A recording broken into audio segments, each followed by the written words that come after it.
Radio，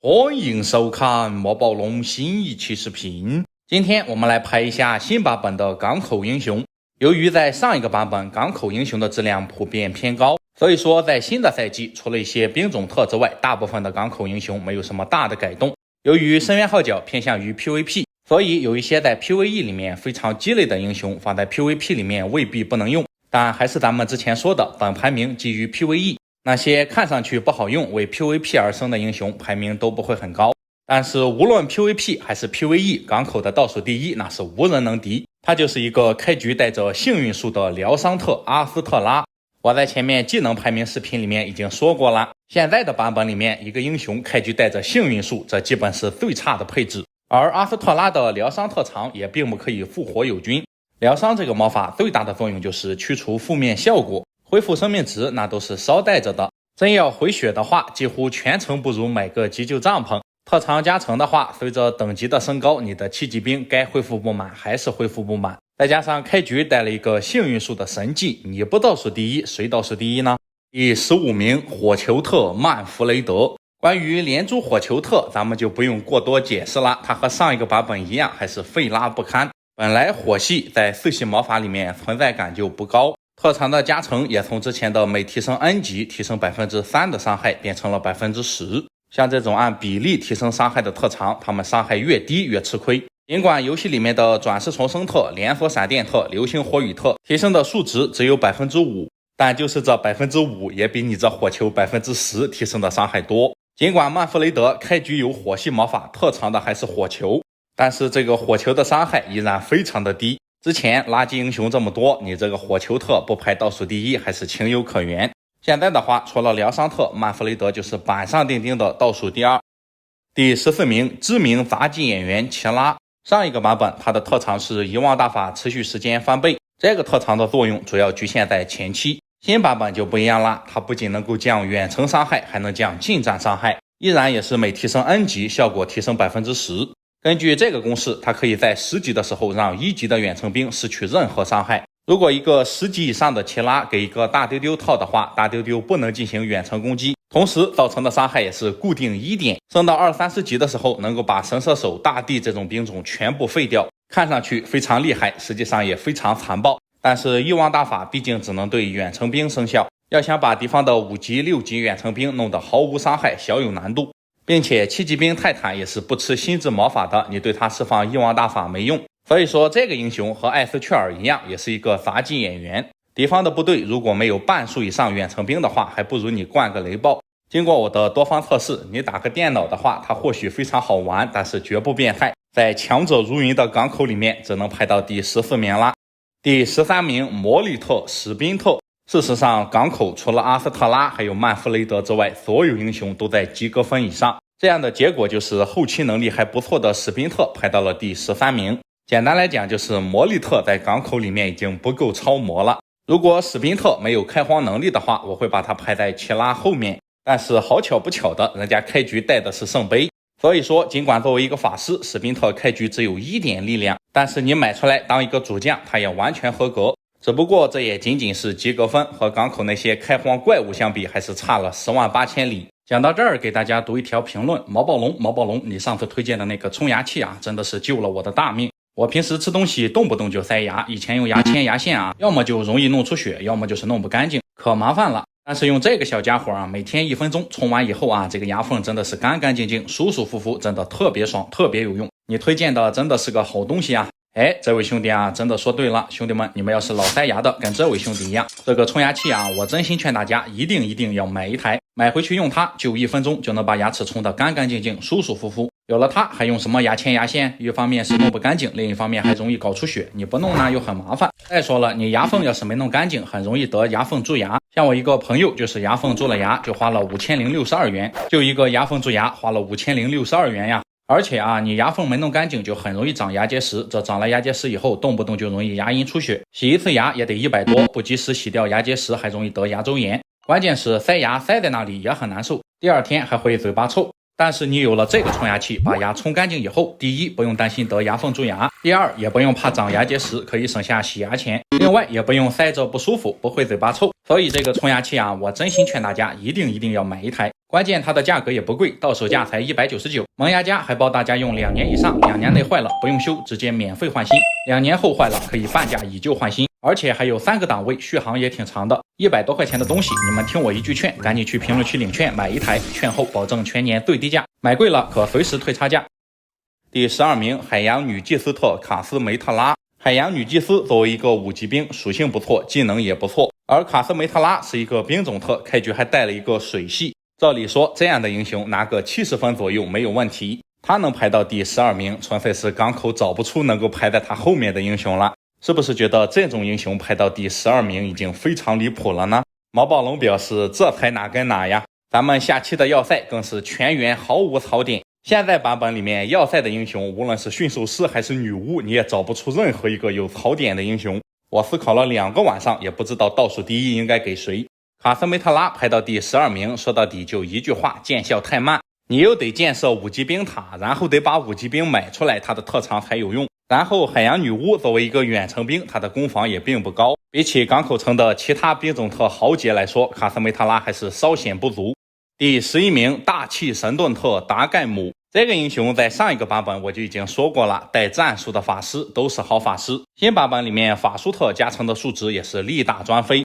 达盖姆级别高了之后，你给你的低级兵套大气神盾的话，基本就不怕远程攻击了。但是达盖姆和奇拉一样，大家一看他的特长就会自动的带入他的上限。一些时候你在游玩的时候，经常达盖姆第一时间学不到气息，大气神盾就不是全体法术，效果也会大打折扣。现在是什么形式呢？那就是一个英雄的特长必须前期就见效，像达盖姆这种又得等级高，又得学个高级气息，等到他见疗效的话，你的安娜贝尔、你的伊洛、你的杰里米已经把敌人的头拧下来了。第10名，水晶特安道尔。这个英雄肉眼可见的强大，我就不用再花语言描述了吧。驯鹿等于小后勤，人家还是个资源特，在港口里面还是很需要水晶的，升级暴风雕、建设海洋之塔都需要。在重前轻后的思想之下，一个前期带着驯鹿术的资源特，他的排名肯定要比后面那些需要等级成长的英雄高。当然安道尔还是面临着一个问题，那就是他是个资源特，不能当主将。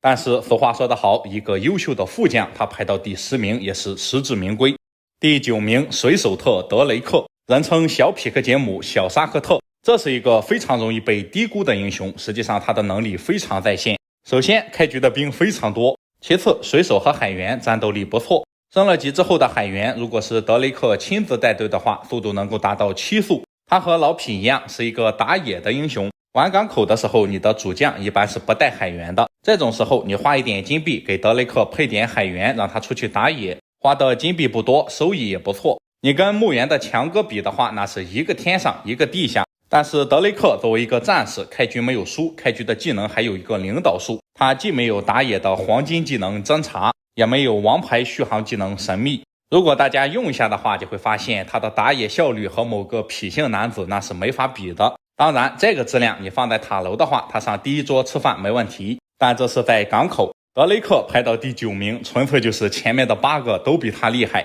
不信的话，大家就看一下这8个英雄哪个能排在他后面呢？这8个英雄往这一坐，德雷克就只能乖乖去第2桌了。第8名，侦察特米利亚，之前他叫米利安，声源号角汉化组经过多方考证，觉得还是翻译成米利亚更加贴切。你像原版的一些英雄，他们的翻译就是乱来的，除了英雄之外，一些兵种和法术的翻译也不准确。好了，咱们回归正题。作为游戏里面最强的侦察特，米利亚开局还带着后勤，像这种英雄肯定会广受玩家喜爱。另外咱必须得重申一条，很多玩家不喜欢侦察术，主要就是我能用独当解决的，用侦察干什么呢？虽然咱平时玩的时候可以随便的独当，但是咱排名的时候可不能考虑这个。你在考试的时候，这个题难吗？都是课本上的，我看课本不就行了吗？侦察术这个技能，大家只需要明白一个地方，如果不让独当的话，这是一个非常强的技能，排名的话也得按这个来。米利亚这个英雄，真正意义上的你用一次你就会喜欢上。那天直播用米利亚当主将玩了一局双层特大，有了侦察术基本就是算无一策，全程几乎没有独过当，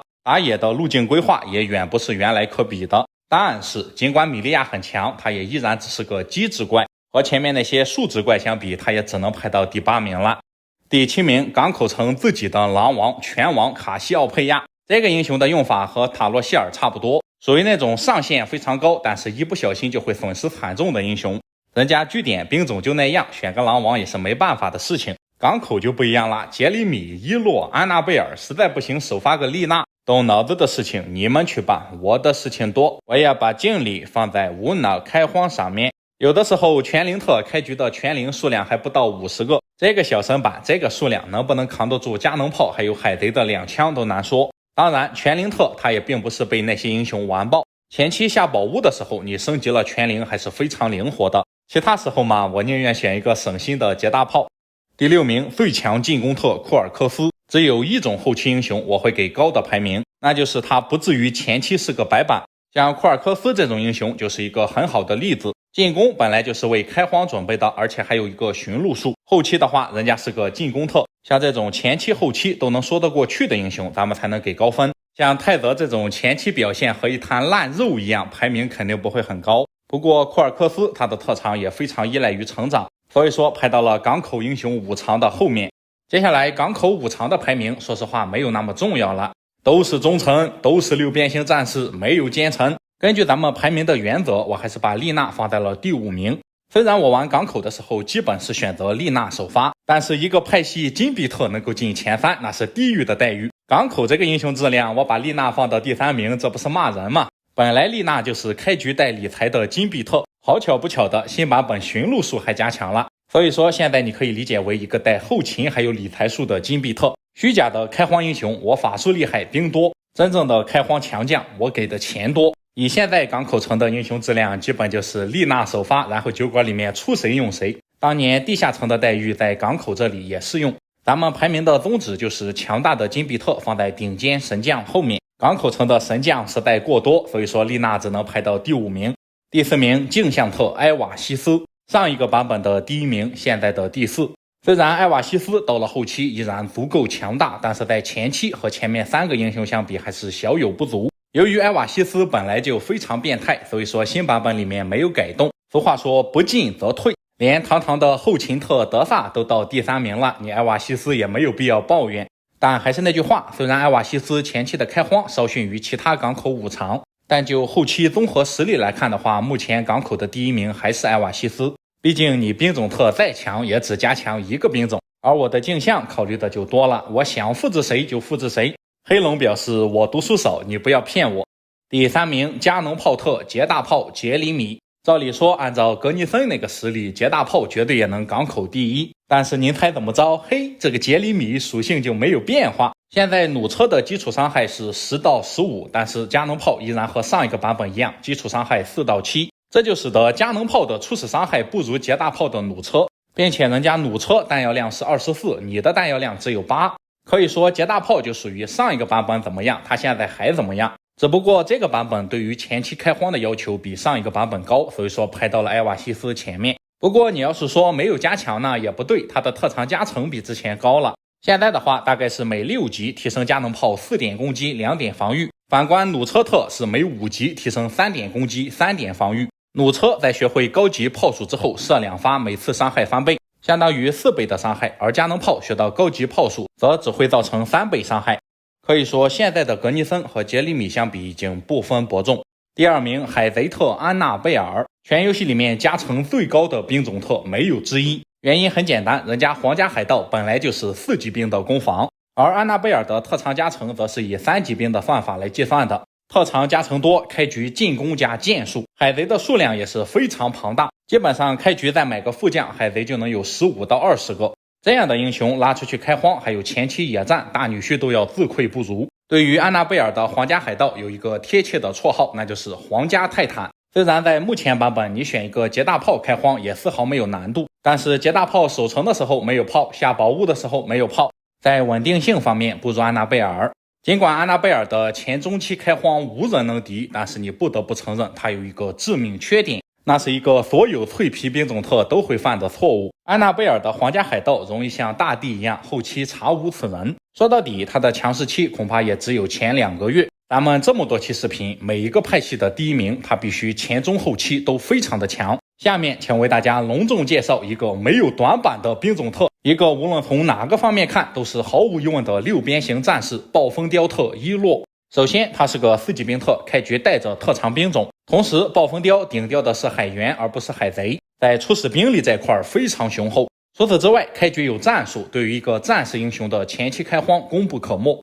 然后呢，暴风雕又是港口毫无疑问的核心，飞翔的浩南哥人狠话不多。最后呢，暴风雕在港口里面有增产建筑，产量这块也是丝毫不丢份儿。升了级之后的暴风雕攻击力也不低，伊洛的特长加成还是非常明显的。硬要给伊洛找个缺点的话，那就是他前期开荒可能不如安娜贝尔还有杰里米，不过那也只是他们2位能够达到95分，伊洛拿个85分90分而已。这里不得不再次感叹一下，暴风雕升版比较脆弱，可能到了后期减员严重，而伊洛呢，好巧不巧开局还带个防御，他真的我哭死。总而言之，可能有一些英雄在某个时间段能够打败伊洛，但如果论综合水平的话，伊洛就是毫无疑问的港口城第1名。那么这样的话，咱们港口城英雄排名就做完了，大家多多点赞投币，投币越多更新越快。那么感谢大家收看，咱们下期再见，谢谢朋友们。兄弟们，再次给大家推荐这个冲牙器。我跟大家讲，这台冲牙器啊，大家不光自己要用，你们的爸爸妈妈也一定要用。每天花1分钟把牙齿冲干净，让牙缝干干净净、舒舒服服，真的就不用怕得什么牙周病、得牙缝蛀牙，也不用怕塞牙。花这100多真的相当值。而且他们家敢承诺31天内你们用了觉得不喜欢用、没用的包退，随便退。凭着售后，兄弟们还等什么呀？赶紧去评论区领券，赶紧去买。